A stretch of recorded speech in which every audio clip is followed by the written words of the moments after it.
सेवा पर चल रही है कि सेवा करना चाहिए। आप सेवा से क्या मतलब निकालते हो? हाथ पैर दबाना चाहिए। सेवा का मतलब तो यही होता है, जो अपनी सास के हाथ पैर रोज़ दबाए, इसका मतलब वो सेवा कर रही है।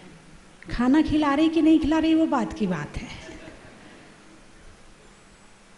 खाना खिलाना सेवा है या नहीं है? पाँव दबाना तो है, ये तो मैं मानती हूँ। और एक वैयावृत्ति करने जाते हैं, साधु की वैयावृत्ति करने जाते हैं, तो वैयावृत्ति का मतलब केवल हाथ पांव दबाना लिया है। सेवा करने का मतलब है किसी की आत्मा को सुख पहुंचाना। पांव दबाने से क्या होगा? उसकी आत्मा को सुख मिलेगा। किसी को भोजन कराने से क्या हुआ? उसकी आत्मा को सुख मिला, है ना। किसी को से आपने अच्छे से बातचीत कर ली, प्रेम से बोल लिया, तो उसकी आत्मा को, तो ये भी सेवा हुई कि नहीं हुई? यदि आप अपने घर वालों से चिल्ला चिल्ला के ना बोलें, प्यार से बात करें, तो ये सेवा हुई कि नहीं हुई? अरे बोलिए ना, हाँ या ना? हाँ, क्योंकि सेवा का अर्थ हमने क्या निकाला है?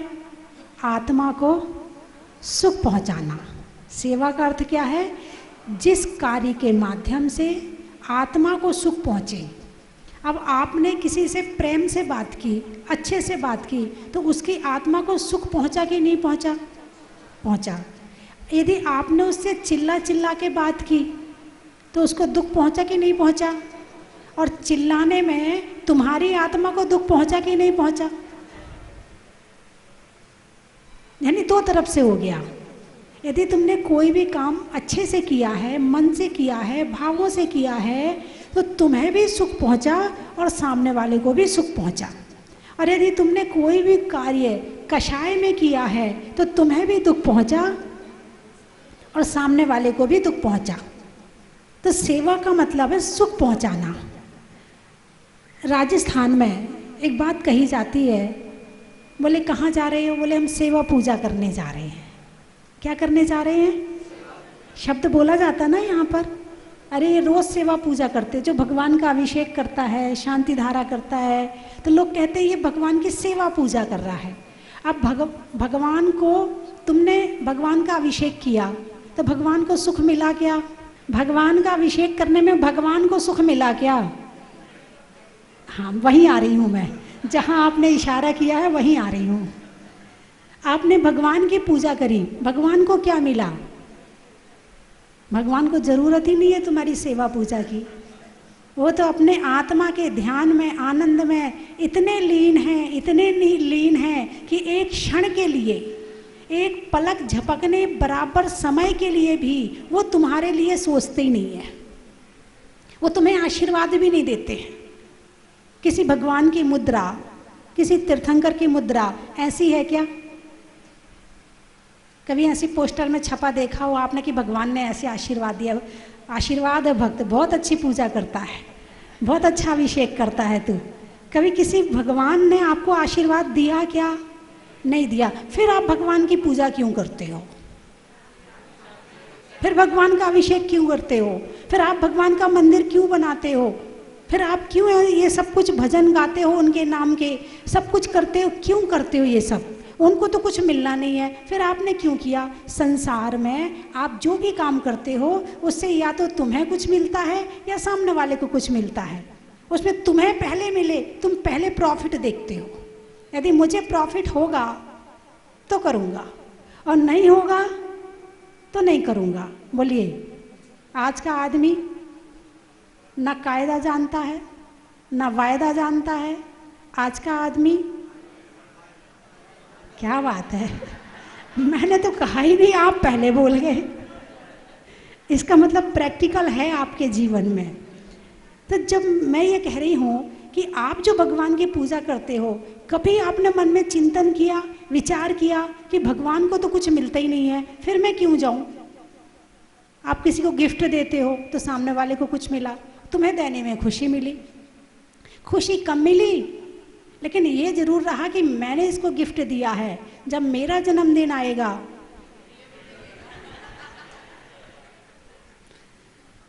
कभी पूजा इस भावना से तो नहीं करते हो कि हम भगवान की पूजा कर रहे हैं? ना ना ना, भूल जाना। भगवान वीतरागी है। भगवान क्या है? वीतरागी हैं। उन्हें ना तुम्हारे मंदिर से मतलब कि तुमने अच्छा बनाया कि खराब बनाया, उन्हें तुम्हारे चावल से मतलब नहीं, उन्हें तुम्हारे नारियल से मतलब नहीं, तुमने उन्हें कहाँ विराजमान किया उन्हें उससे भी मतलब नहीं। सौधर में इंद्र सोने चांदी और रत्नों का समोशरण बनाता है, उसमें भगवान विराजमान होते हैं। स्वर्णिम सिंहासन होता है और उसके साथ में रत्न खचित स्वर्णिम सिंहासन है। भगवान उसको स्पर्श भी नहीं करते, उससे 4 अंगुल ऊपर बैठते हैं। इतने वीतरागी हैं भगवान। तो भगवान की सेवा और पूजा से किसकी सेवा हुई? खुद की सेवा हुई। किसकी सेवा हुई? खुद की सेवा हुई। हाँ, इसीलिए कहा जाता है सेवा पूजा। भावना तो रहती है भगवान की कर रहे हैं, मगर हो रही खुद की है। भगवान की भक्ति से, भगवान की पूजा से, भगवान के अभिषेक से, भगवान के ध्यान से, भगवान के मंदिर बनाने से जो कुछ भी मिलता है वो भगवान को नहीं मिलता है, वो हमें ही मिलता है। इसका मतलब हमने जो भी किया वो खुद के लिए किया। किसकी सेवा के लिए? सेवा का क्या मतलब है? आत्मा को सुख पहुंचाना। अब पूजा करने से किसकी आत्मा को सुख पहुंचा? देखो, तुम्हारी आत्मा को तो पहुंचा, लेकिन तुम्हारे घर में जितने लोग हैं ना, उनकी आत्मा को भी पहुंचा कि नहीं पहुंचा? बताइए। पहुंचा ना? अरे मेरी बहू बहुत अच्छी है, बहुत धर्मात्मा है, रोज पूजा करती है, रोज अभिषेक देखती है, सुबह जल्दी उठ जाती है, हम लोगों का भी बहुत ध्यान रखती है, मेरी बहू बहुत अच्छी है। पूजा आपने करी और सुख मिला, जोर से बोलिए ना, घर वालों को सुख मिला, घर वालों को। अब जैसे हमारे अशोक जी आए हुए हैं, आपको इनको देखकर अच्छा लग रहा कि नहीं लग रहा? सुख मिल रहा कि नहीं मिल रहा? देखो, मैंने तो कुछ नहीं कहा, ताली इन्होंने अपने आप बजाई है। हमारी सुशीला जी को देख के सुख मिल रहा कि नहीं मिल रहा? त्याग की प्रेरणा मिल रही कि नहीं मिल रही? यानी उपस्थिति भी सुख का कारण है। मैं ये बताना चाहती हूँ कि किसी की उपस्थिति भी सुख का कारण है। जरूरी नहीं है कि पैर दबाकर ही सेवा की जाए। सेवा किस तरह से हो सकती है, सुख हम तुम्हें किस तरह से पहुंचा सकते हैं, ये सारे काम सेवा के अंतर्गत आ जाएंगे। आप अपनी सासू से बैठ के 10 मिनट बातचीत अच्छे से कर लेती हो, ये भी सेवा है। उसके मन को सुख पहुंचा, उसकी आत्मा को सुख पहुंचा। भोजन बनाया, भोजन का काम हो गया, बहू अपने कमरे में, बच्चे अपने कमरे में, और सासू बेचारी, थोड़ी देर उसको भी टाइम दो। यदि 10 मिनट का टाइम भी आपने दे दिया तो उसको लगेगा नहीं, मेरी बहू बहुत अच्छी है। बुढ़ापे में बहुत अकेलापन महसूस करते हैं लोग, और जिसको बुढ़ापा आता है ना, वो ही जानता है। बुढ़ापा एक ऐसी चीज़ है, बचपन तो बिना मांगे प्रेम मिलता है। बचपन में मांगते नहीं हैं, फिर भी सारे दिन भर खिलाते हैं, दिन भर पुचकारते हैं। कोई टॉफ़ी दे रहा है, कोई बिस्किट दे रहा है, कोई घुमाने ले जा रहा है, बिना मांगे प्रेम मिलता है। जवानी में कमाई करने से प्रेम मिलता है, यानी करोगे तो प्रेम मिलेगा और नहीं करोगे तो नहीं मिलेगा। और बुढ़ापे में मांगने से भी प्रेम नहीं मिलता है। बुढ़ापा एक बहुत बुरी चीज़ है। यदि किसी का बुढ़ापा बहुत अच्छे से कट रहा है तो समझना बड़ा पुण्य का उदय है। उसके बच्चे उसकी बात मान रहे हैं, बहुएं उसकी सेवा कर रही हैं, तो अपने आप को बहुत पुण्यशाली समझना कि तुम्हारे घर में बुढ़ापे में भी तुम्हारी सेवा हो रही है। एक छोटी सी कविता याद आ रही है, कहो तो सुना दूं। बचपन, जवानी, बुढ़ापा, क्या? बचपन, जवानी, बुढ़ापा एक पूर्ण जिंदगी के हिस्से हैं। इतने में जिंदगी पूरी हो जाती है।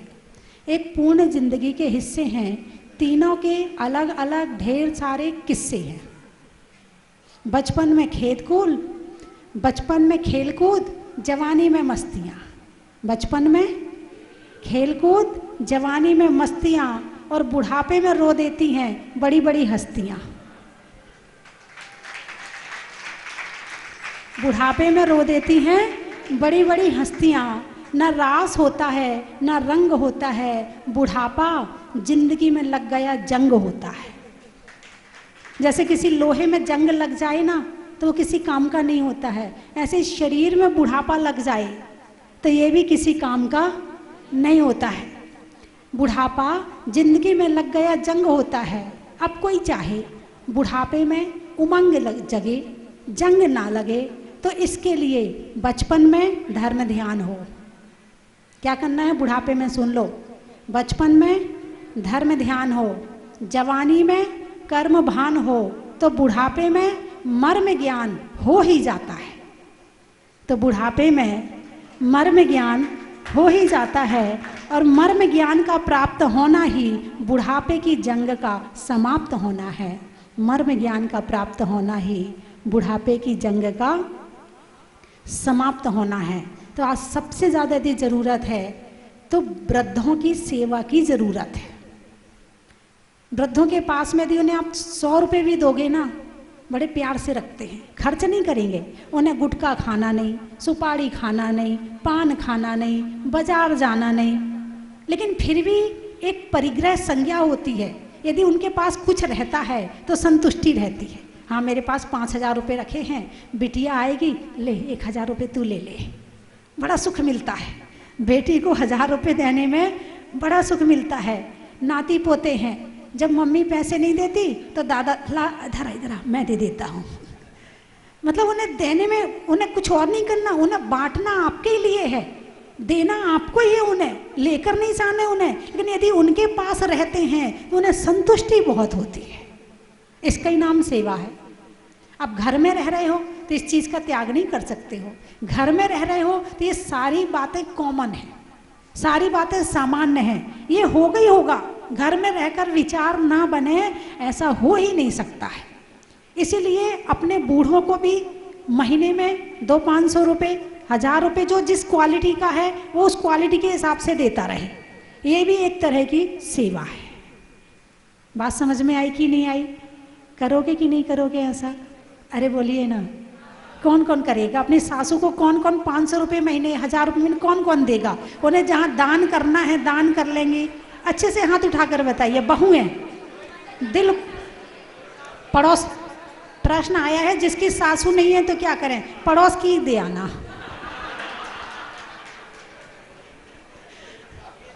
चलिए उठाइए हाथ, कौन कौन अपनी सासुओं को पैसे थोड़े बहुत जितने भी आपकी सामर्थ्य है उसके हिसाब से देगा, ताकि वो मंदिर में डाल सके, दान दे सके, उसका जो मन करे वो कर सके। उठाइए हाथ, कौन कौन अपनी सासू को देगा? अच्छे से उठाइए हाथ। देखो कंजूस बहुएं हैं सारी की सारी।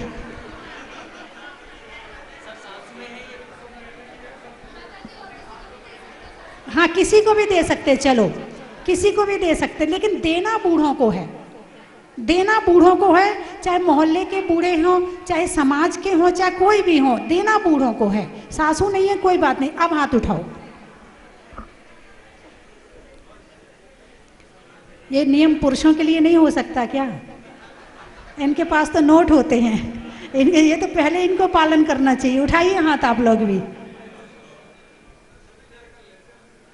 हाँ, उन जाएंगे कहाँ उनके पैसे? वो तुम्हारे पास ही वापस आने हैं, कहीं नहीं जाएंगे उनके पैसे। चलिए, बहुत अच्छा लगा आपने ये जो हाथ उठाकर आज का ये संकल्प लिया, बहुत अच्छा लगा।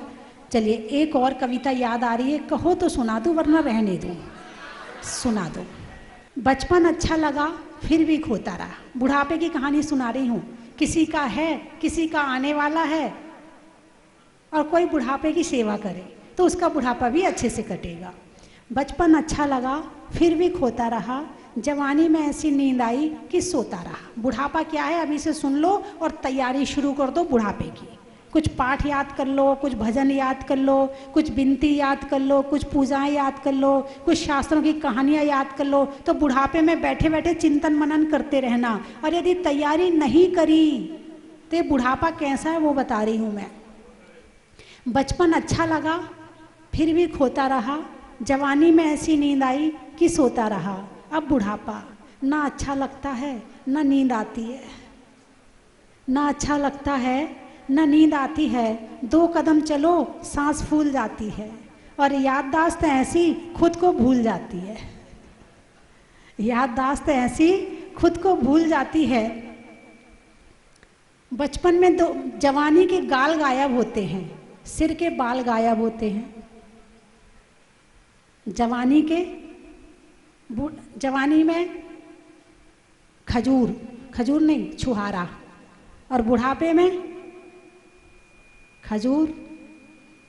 आपने वो पिंड खजूर देखा है? कैसा लगता, क्या चमक रहती है उसमें। और छुहारे में एक एक झुर्रियाँ पड़ जाती हैं। बुढ़ापे में ऐसे शरीर हो जाता है। शरीर की परिणति बता रही हूँ मैं।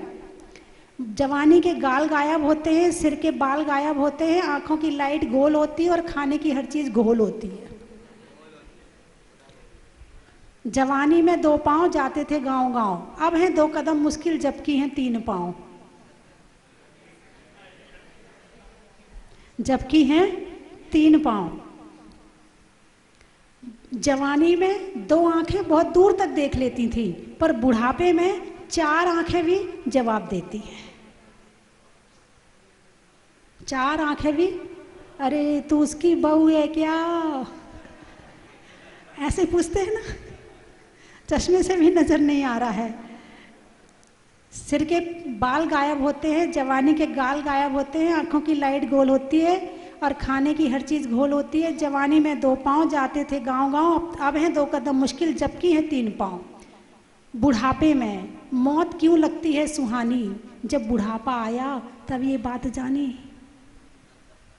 कोई बच्चा नहीं कहता हे भगवान मुझे उठा ले, कोई जवान नहीं कहता हे भगवान मुझे, कौन कहता है? कहते नहीं कहते। और ज़्यादा बूढ़े हो जाएं और 2-4 महीने खाट पे पड़ जाएं तो लोग मेरे से आके पूछते माता जी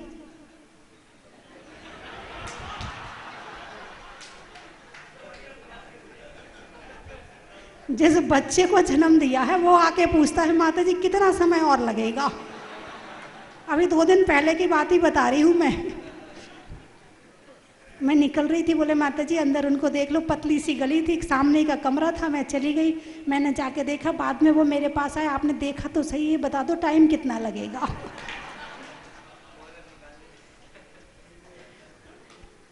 वो माँ जो जवान थी तो बच्चे उसके पीछे घूमते थे, और वही बच्चे बुढ़ापे में टाइम पूछ रहे ये कब जाएंगे।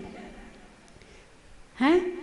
बुढ़ापे में मौत क्यों लगती है सुहानी, और जब बुढ़ापा आया तब ये बात जानी।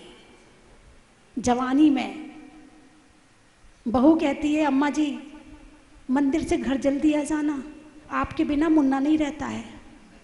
और जब वही सास बहुत बूढ़ी हो जाती है, बहुत बूढ़ी हो जाती है, किसी काम की नहीं रहती है, तब वही बहू कहती है इस बुढ़िया का मन मंदिर में नहीं लगता कि 2-4 घंटे मंदिर में बैठाई। बोलिए ये सच है कि नहीं है? जब तक पिताजी के हाथ पांव चलते हैं तो बेटा कहता पापा दुकान पर जल्दी आ जाना, आपके बिना ग्राहकी नहीं संभलती है। और जब वही पिताजी बूढ़े हो जाते हैं, लाठी लेके चलते हैं, तो वही बेटा कहता पिताजी घर में बैठा करो, तुम्हारी शक्ल देख के ग्राहक और लौट जाता है।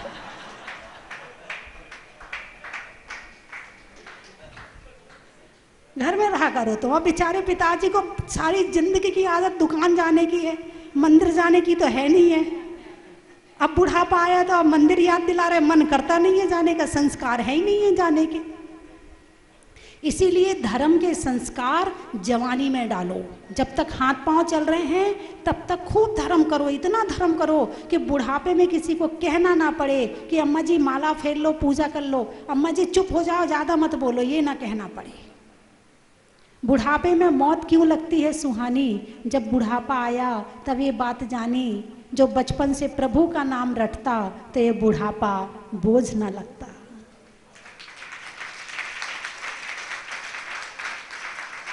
हमारी सुशीला जी ने 3 प्रतिमा ले ली हैं, 3 टाइम सामायिक करती हैं। आप कम से कम प्रतिमा नहीं ली हो, एक टाइम तो सामायिक कर ही सकती हो। अरे बोलिए ना, प्रेरणा मिल रही नहीं मिल रही है? धर्म करके क्या मिलेगा? सुख मिलेगा कि दुख मिलेगा? सुख मिलेगा। तो एक टाइम सामायिक कर सकते कि नहीं कर सकते? अरे बोलिए ना, कौन कौन कर सकता है? अच्छे से उठाओ हाथ, मैं देख रही हूँ। एक सामायिक, ज्यादा नहीं, एक सामायिक। नहीं, पुरुषों का त्याग थोड़ी है। अब आप यहाँ बैठे हैं तो आपको क्या लग रहा है कि आपने आकर बहुत बड़ा काम किया? आपको तो केवल तैयार होके आना पड़ा। लेकिन इसकी तैयारी करने में उनसे पूछो कि वो कितने महीने पहले से मेरे चक्कर लगा रहे थे, फिर किन किन को इन्होंने बुलाया होगा, फिर कितनी तैयारी करी होगी, तब जब कहीं जाकर ये प्रोग्राम हुआ है।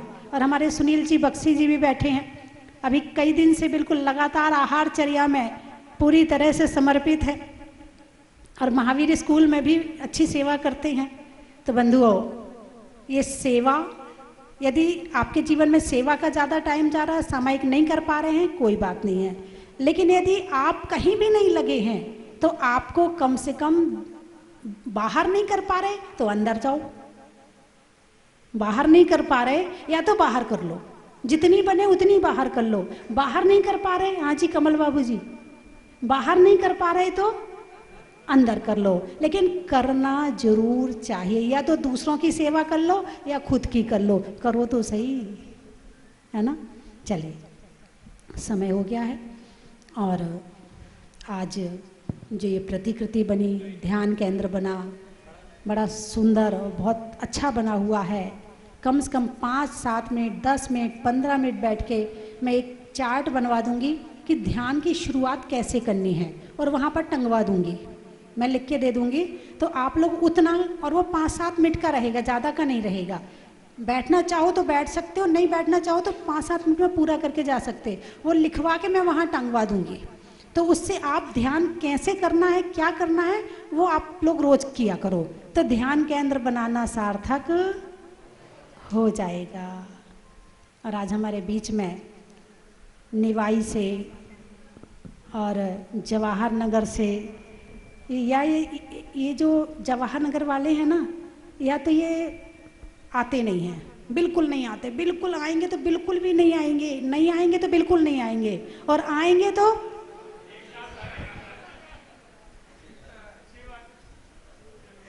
करेंगे तो पूरा करेंगे, और नहीं करेंगे तो बिल्कुल नहीं करेंगे, गायब भी हो जाएंगे, दिखाई नहीं देंगे। लेकिन अब इनके मन में कुछ आया है, गायत्री नगर वाले भी बैठे हैं, अब इनके मन में कुछ आया है कि चतुर्मास होना चाहिए। और साथ में हमारे मीरा मार्ग वाले जोर से देख रहे हैं, हमारा नाम तो लिया ही नहीं माता जी ने। मीरा मार्ग वाले भी आप पूरे दलबल के साथ आए हैं। अब देखते हैं पदमपुरा वाले भी बैठे हैं, देखते हैं कि कहाँ के भगवान जी मुझे बुलाते हैं। मुझे तो भगवान जी बुलाते हैं, जहाजपुर के भगवान जी ने बुलाया, वहाँ चली गई। जहाँ के भगवान जी बुलाते हैं, श्रावक तो बीच में निमित्त है, बुलाता कौन है? और भगवान भी नहीं बुलाते, उनकी वर्गणाएं बुलाती हैं, वो खींचती हैं हमें। तो कहाँ के भगवान जी, आप अपने भगवान जी को कह के आना जब भी आओ तो। जनकपुर वाले बीच में कहाँ से कूद गए? तुम्हारा तो लिस्ट में नाम ही नहीं था।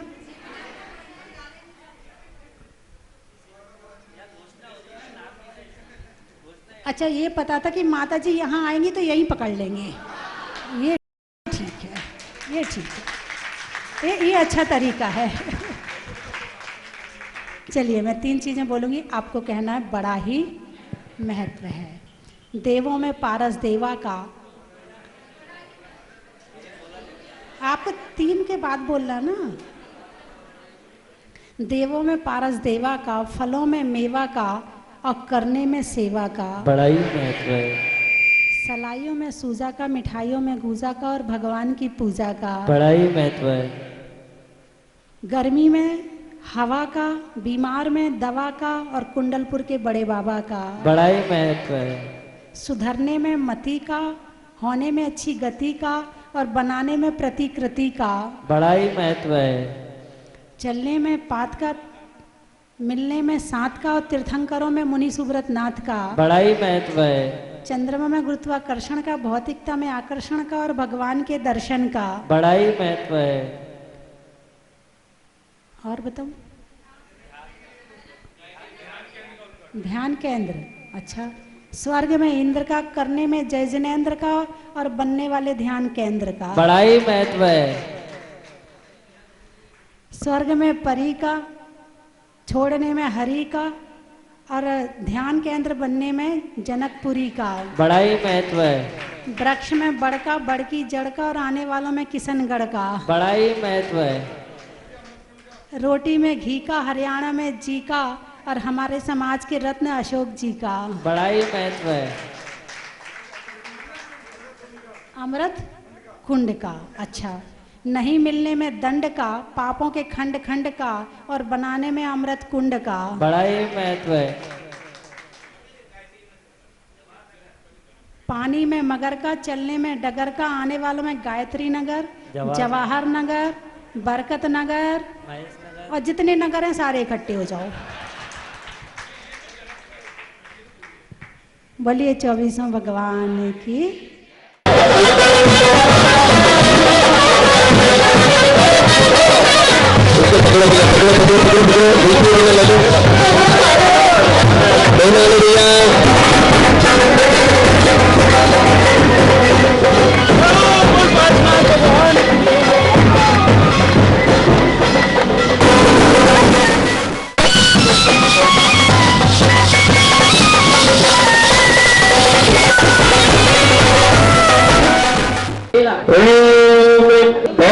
संत सभी लोगों से बहुत स्वाहा।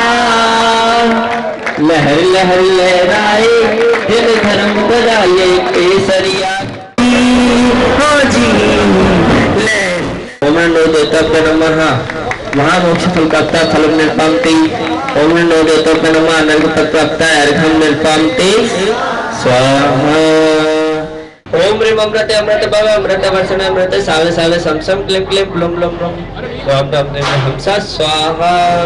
मंगलम भगवान वीरो मंगलम गोंगणी मंगलम गुंदन जिंदर मस्त मंगलम सर्व मंगलम मंगलम सर्व कल्याण करके मदानम सर्व धर्माणम जैनम जयतु भगवान की। बोले विनायक भगवान की। जाई दीपक 3 करोड़ 9 करोड़ मुनि राजों की। परम पुजारिका माता जी की। हरिका संघ की। जैन धर्म की।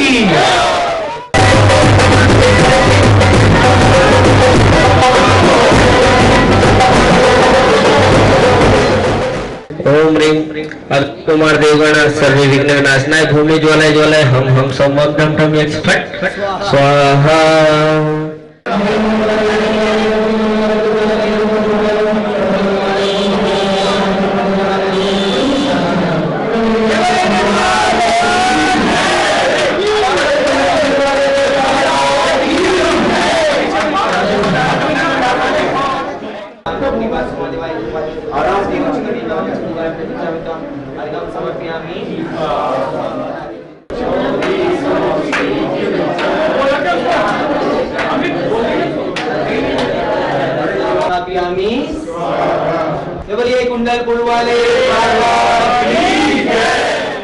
बांसवाड़ा से यहाँ आया हुआ है।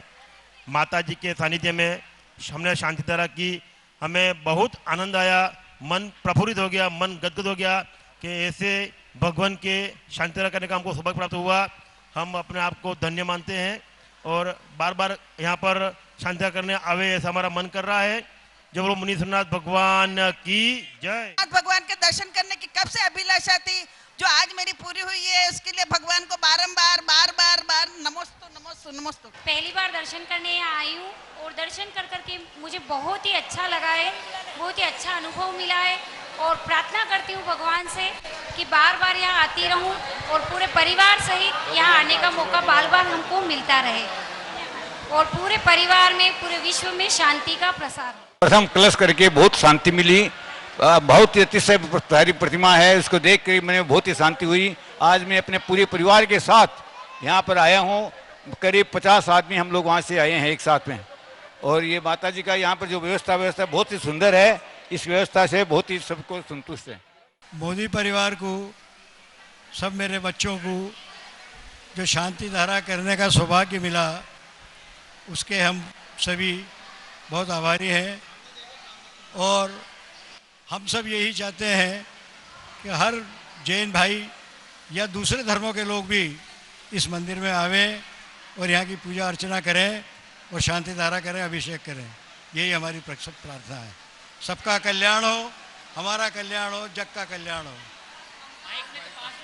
जग का कल्याण हो, सबका कल्याण हो, देश में शांति बनी रहे।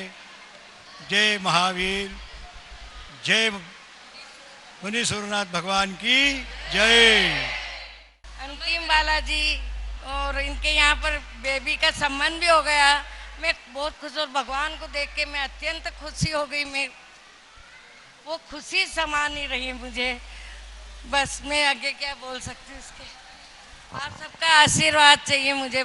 मम्मी और पापा रोज सुबह पारस चैनल पे देखते थे और रोज उनका भाव होता था कि कब बाबा के दर्शन होंगे। आज ये योग मिला हमको, यहाँ आकर शांति धारा कलश सब करके कल रात की आरती का पुण्यार्जन करके बहुत बहुत अच्छा लगा। मैं अपनी भावनाओं को चंद पंक्तियों में व्यक्त करता हूँ।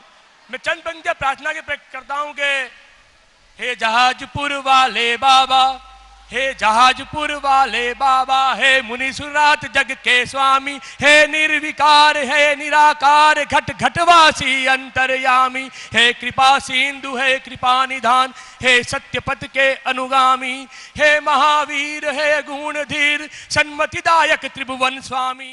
उसके हिसाब में मैंने बोली थी जो आज पूरी हुई है मेरी। बहुत बहुत मैं भाग्यशाली हूँ कि मेरे को भगवान मुनीश्वरनाथ भगवान के दर्शन मिले। जय बोले मुनीश्वरनाथ भगवान। मंदिर है, हम यहाँ आए हैं और बार बार मेरा मन यही कहने को करता है कि स्वस्ति धाम है कितना प्यारा, यही गुजारूं जीवन सारा। स्वस्ति धाम है कितना प्यारा, यही गुजारूं जीवन सारा। तेरे दर्श की लगन से हमें आना पड़ेगा, इस दर पे दोबारा हमें आना पड़ेगा, इस दर पे दोबारा।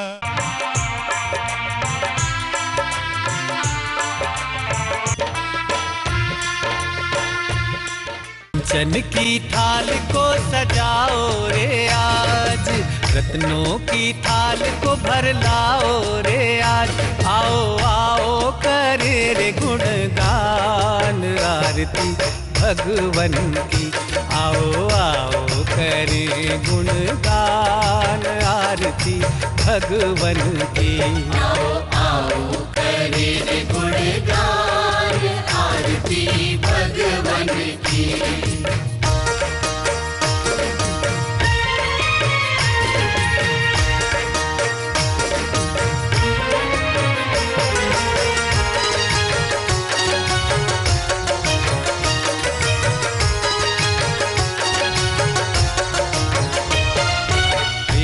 सुमित्र के राज दुलारे, माँ पद्मा जी के नैनों के तारे। पिता सुमित्र के राज दुलारे, माँ पद्मा जी के नैनों के तारे।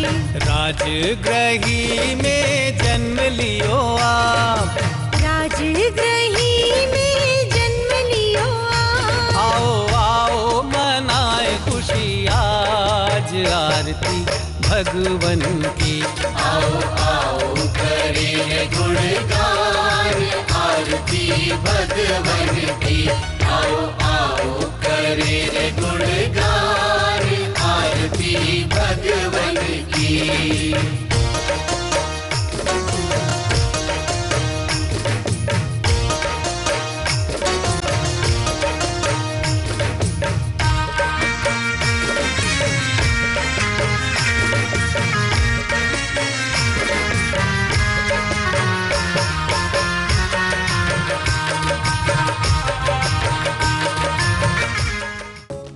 परम विदुषी लेखिका गणिनी आरिका रत्न श्री 105 स्वस्ति भूषण माता जी, जिन्होंने मात्र 20 वर्ष में 100 से भी अधिक किताबें लिखकर जैन समाज को अनूठा योगदान दिया है।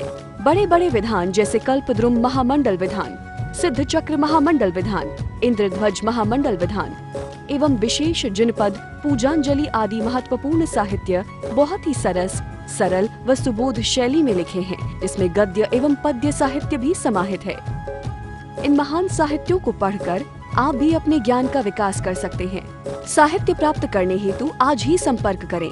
संपर्क सूत्र 7906062500 98683456768।